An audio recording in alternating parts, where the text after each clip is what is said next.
ভক্তের অন্তরে কথা জানতে পেরেছে। তাই তো আমার বন্ধু সুদাম ও তো পড়া দিতে পারেনি, তাহলে ওর তো শাস্তি হবে।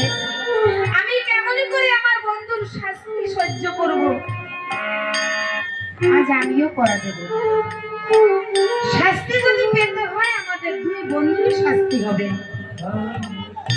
মনে মনে এই চিন্তা করে যখন মাস্টার মশাই শ্রীকৃষ্ণকে জিজ্ঞাসা করেছে, কৃষ্ণ তোমার কি পড়া মুখস্থ হয়েছে? শ্রীকৃষ্ণ মাথা নিচু করে আছে। শ্রীকৃষ্ণ পড়া দিতে পারলেন না। মাস্টার মশাই রেগে গেছেন। রেগে গিয়ে বলেছে, আজ গার্জিয়ান ডাকবো।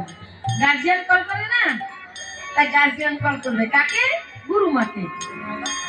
গুরুমাকে ডেকেছে। গুরুমা, গুরুমা, শ্রীকৃষ্ণ এবং সুদাম একদিনও পড়া পারে না। আমি আপনার হাতে দিলাম, আপনি ওদেরকে ভালো করে বুঝিয়ে আবার পাঠাবেন। গুরুমা তো রেগে গেছেন।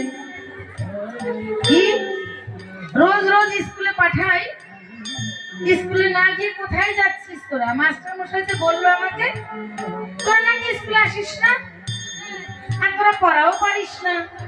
আজ তোদের শাস্তি হবে। কি শাস্তি হবে?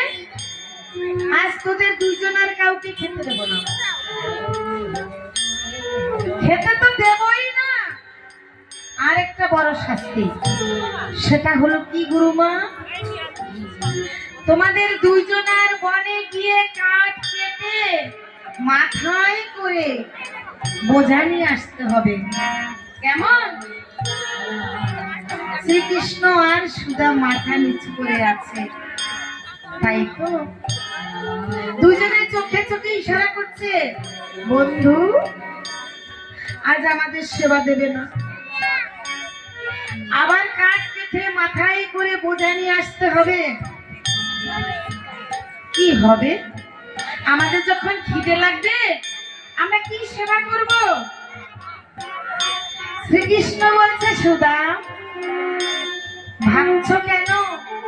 আমি তো আছি, ভাবনা কিসের? বেশ বন্ধু, তাহলে কি করতে হবে? শ্রীকৃষ্ণ সুদামকে বলেছে, সুদাম সে দেখো ওই যে গুরুমায়ের গৃহে শিকার